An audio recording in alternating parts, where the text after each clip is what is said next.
Hi friends, welcome to beauty kitchen face pack. இன்றைக்கி 4 பொருளை வச்சு நம்ம ஸ்கின்னு நல்லா க்ளோ ஷைனிங்காக நல்லா பிரைட்னஸாக பண்ணுறதுக்காக இந்த சூப்பரான ரெமெடி வச்சு நம்ம ஃபேஸ் பேக்கு ரெடி பண்ண போகிறோம். அதுக்கு நான் மைசூர் பருப்பு பவுடர் பண்ணி வச்சுருக்கிறேன். அடுத்து மஞ்சள் வந்து கஸ்தூரி மஞ்சள், இது தேவையான அளவுக்கு நான் எடுத்து வச்சுருக்கிறேன். அடுத்து கிரிஸ்லின், தயிர். இப்போ இது 4 ரெமெடி வச்சு தான் நம்ம ஸ்கின் நல்லா பிரைட்டு, க்ளோ, ஷைனிங்கு, நல்லா ஒரு பிரைட்னஸ் கொடுக்கறதுக்கு சூப்பரான இந்த 4 ரெமெடியை வச்சு ரெடி பண்ண போகிறோம். இப்போ அதுக்கு தேவையான அளவுக்கு வந்து 1 டீஸ்பூன் அளவுக்கு ஏன்னா நான் வேறு ஃபேஸ்க்கு போடுறேன், அதனால 1 டீஸ்பூன் அளவுக்கு மைசூர் பருப்பு எடுத்துக்கலாம் ஒரு பவுலில். 1 டீஸ்பூனுக்கு அப்புறமா ஒரு அரை டீஸ்பூன் அளவுக்கு மஞ்சள். இப்போ இது 2 பொருளும் சேர்த்து இந்த மஞ்சளும்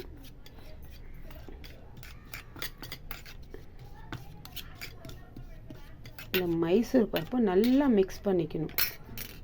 அடுத்து இதில் தேவையான அளவுக்கு ஒரு 2-3 ட்ராப் அளவுக்கு கிரிஸ்லின் சேர்த்துக்க போகிறேன். அவ்வளோ தாங்க, சும்மா 2-3 ட்ராப் அளவுக்கு தான் கிரிஸ்லின். அடுத்து இதில் தேவையான அளவுக்கு தயிர். நான் ஒரு 2 டீஸ்பூன் அளவுக்கு தயிர் எடுத்துக்கிறேன். ஏன்னா அது தயிர் 2 டீஸ்பூனில் போட தான் அது ஃபேஸ் பேக்குக்கு கரெக்டாக வரும். இந்த மாதிரி டைப்பில் இருந்தால் தான் கரெக்டாக இருக்கும் ஃபேஸ் பேக்குக்கு. இப்போ இது 4 பொருள் இதை சேர்த்துக்கிறது, இது நல்லா மிக்ஸ் பண்ணிக்கணும்.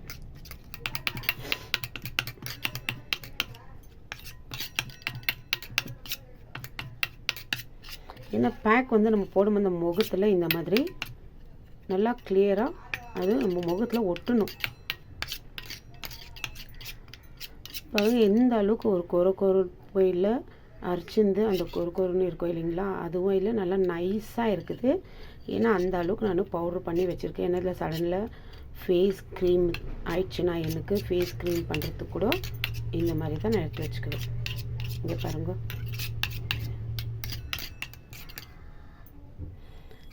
எந்த அளவுக்குன்னு. இப்போ இது ஒரு 10 நிமிஷம் விட்டு உங்களுக்கு நான் எப்படி அப்ளை பண்ணுறதுன்னு காட்டுறேன். அப்போ தேவையானதும் இன்னும் கொஞ்சம் நம்ம தயிர் சேர்த்துக்கலாம். அது கலக்கி வச்சிருந்து இந்த சைடெல்லாம் பாருங்கள் தண்ணி மாதிரி, ஏன்னா அந்த தயிரில் இருக்குது இல்லைங்களா, பாருங்கள் இந்த சைடில் எப்படி தெரியுது தண்ணி மாதிரி. இப்போ இது நல்லா திரும்பி நம்ம மிக்ஸ் பண்ணுறத வேண்டாம் தயிர். நான் நினச்சேன் இன்னும் கொஞ்சம் ஊறின பிறகு மிக்ஸ் பண்ணலான்னு. இது கரெக்டாக இருக்குது ஃபேஸ் பேக்குக்கு.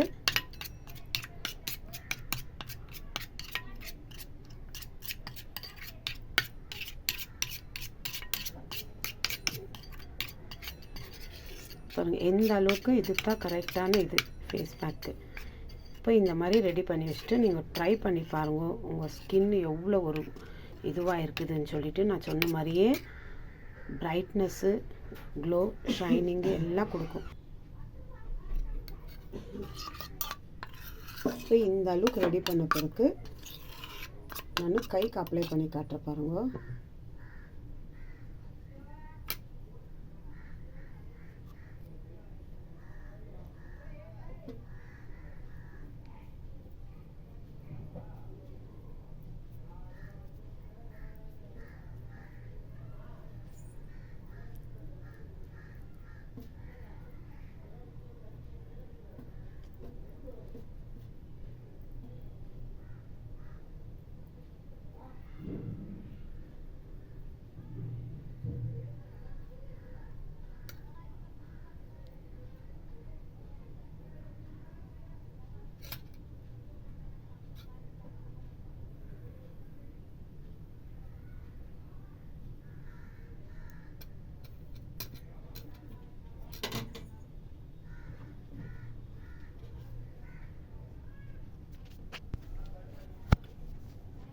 பாருங்கள் இந்த அளவுக்கு ஏன்னா நான் கேமரா ஒன்றே வச்சு இது பண்ணுறதுனால தான் கொஞ்சம் லேட் ஆகுது. பாருங்கள், இந்த அளவுக்கு நல்லா சும்மா லைட்டாக அப்படி தடி விட்டுடக்கூடாது. இந்த அளவுக்கு ஃபுல்லாக நல்லா போட்டு விடணும். இந்த மாதிரி நீங்கள் போட்டுட்டு ஒரு 10 நிமிஷம் இல்லை 15 நிமிஷம் விட்டுட்டு நீங்கள் வாஷ் பண்ணி பாருங்கள், எவ்வளோ ஒரு டிஃப்ரெண்ட்டு தெரியுது உங்களுக்குன்னு சொல்லிட்டு.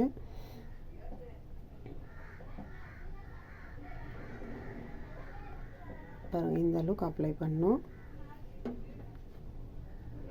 நீங்கள் இது வந்து முகத்துக்கு தான் போடணுமா, இல்லை கழுத்துக்கும் போடலாம், உங்கள் கைக்கு போடலாம், காலுக்கும் போடலாம். அது இல்லாமல் இந்த மாதிரி மஞ்சள் யூஸ் பண்ணும்போது நீங்கள் எந்த ஒரு ஒயிட் கலரில் துணி இருக்கிறது எதுவுமே யூஸ் பண்ணாதீங்க. நைட்டி இல்லை சுடிதாரு எது இருந்தாலும் சரி, இந்த மாதிரி பேக் போடும் போதெல்லாம் அதுக்குன்னு செப்ரேட்டாக சில நைட்டி இப்போ நம்ம வேண்டான்னு சொல்லிட்டு எடுத்துக்கிட்டோம்ல, அது வந்து நம்ம இந்த மாதிரி ஒரு ஹேர் பேக் போடும்போதோ இல்லை ஃபேஸ் பேக் போடும்போது இந்த மாதிரி டைமில் இந்த மாதிரி யூஸ் பண்ணிக்கலாம். ஏன்னா அது மறுபடியும் நம்ம போடும் போதெல்லாம் ஃபுல்லு ட்ரெஸ்ஸஸ் ஸ்பாயில் ஆனாலும் பரவாயில்ல, திரும்பி நம்ம கசக்கிட்டு காய வச்சு மடித்து வச்சுக்கலாம் இல்லைங்களா. நம்ம எவ்வளோ துணி வேஸ்ட்டுன்னு சொல்லிட்டு போகிற டிஷர்ட் இருக்கலாம், ஏதாவது சுடிதார் டாப் இருக்கலாம். இந்த மாதிரி எந்த ட்ரெஸ் இருந்தாலும் உங்களுக்கு வேண்டான்றது இந்த மாதிரி பேக்கிங் போடும்போது யூஸ் பண்ணிக்கோங்க. இல்லை ஹேர் கலர் போடுவீங்க, இந்த மாதிரி எவ்வளோ இது இருக்குது இல்லைங்களா. கொஞ்சம் இப்போ இந்த மஞ்சள் வந்து நம்ம ஏதோ ஒரு நல்லா துணி போட்டுருக்குறோம், நம்ம பேக் போட்ட பிறகு சடனாக முகத்தில் இருக்கிறது ட்ரெஸ் மேலே விழுந்துச்சு, ஸ்பாயில் ஆகிடும் உடனே. ஏன்னா மஞ்சள் டக்குன்னு கலர் பிடிச்சிக்கும். அதனால் இந்த மாதிரி போடும்போது நல்லா ஒரு நம்மளுக்கு தேவையாக இல்லாத துணியை பார்த்து எடுத்துன்னு நீங்கள் யூஸ் பண்ணி பாருங்கள், நல்லா சூப்பராக கிடைக்கும். இப்போது ஒரு 10 நிமிஷம் 15 நிமிஷம் அளவுக்கு நான் விட்டுட்டு இது நான் கழுவிட்டு உங்களுக்கு காட்டுறேன். அவ்வளோ ஒரு பிரைட்னஸ் லுக் இருக்குதுன்னு நீங்களே பாருங்கள். பாருங்கள், நல்லா கொஞ்சம் காஞ்சிட்டு வருது. இந்த மாதிரி லைட்டாக கொஞ்சம் காயும் போது, ஏன்னா நம்ம ஸ்கின் வந்து ரொம்ப டைட் பண்ணுற அளவுக்கு விட்டுடக்கூடாது. இப்போ இது நான் கழுவிட்டு வரேன். பாருங்கள், நான் கழுவிட்டு வந்துட்டேன். எவ்வளோ ஒரு டிஃப்ரெண்ட்டாக தெரியுதுன்னு சொல்லிட்டு உங்களுக்கே தெரியும். இந்த மாதிரி போட்டு நம்ம கழுவிட்டு பார்த்தோம்னா அந்த டிஃப்ரெண்ட் நம்மளுக்கு தெரியும். ட்ரை பண்ணி பாருங்கள் ஃப்ரெண்ட்ஸ், நல்லா ஒரு ரிசல்ட் இருக்குது. அது இல்லாமல் நம்மளுக்கு இதெல்லாம் தெரியல, மைசூர் பருப்பாக நம்ம சமையலுக்கு தானே யூஸ் பண்ணுறோம், ஃபேஸ் பேக்கு ஃபேஸ் க்ரீம் எல்லாம் பண்ணுறாங்களேன்னு. நம்ம வீட்டில் யூஸ் பண்ணுற நம்ம சாப்பிட்ற உணவு பொருள் தான் நான் ஃபேஸ் பேக்கு ஃபேஸ் க்ரீமு உங்களுக்கு நான் வீடியோஸ் அப்லோட் பண்ணின்னு இருக்கிறேன். ஏன்னா இது நம்ம இயற்கையான நம்ம சாப்பிட்றது பொருள், இதில் எந்த கெமிக்கலோ எதுவுமே நம்ம மிக்ஸ் பண்ணுறதில்ல. ஏன்னா அந்த அளவுக்கு இப்போ நம்ம ஒரு நாளைக்கு மைசூர் பருப்பு குழம்பு சாப்பிட்றோம், அடுத்த நாள் தோரப்பருப்பில் சாப்பிட்றோம், இல்லை பாசி பருப்பு இந்த மாதிரி சாப்பிட்றீங்களா, அதனால நம்மளுக்கு ஏதோ ப்ராப்ளம் ஆகுறது இல்லைங்களே, நம்ம ஸ்கின்னில் நல்லா தானே இருக்குது, நம்ம ஆரோக்கியமாக இருக்கிறோம். அந்த மாதிரி சாப்பிட்ற உணவு இருக்குதுன்னா அதே தான் நம்ம முகத்துக்கு யூஸ் பண்ணி பார்க்கலாமே அப்படின்னு சொல்லிட்டு நான் கிச்சனில் இருக்கிற ஐட்டம்ஸை வச்சு உங்களுக்கு இந்த மாதிரி டிப்ஸுங்க நான் போட்டுட்ருக்கேன். ட்ரை பண்ணி பாருங்கள் ஃப்ரெண்ட்ஸ். பாய்.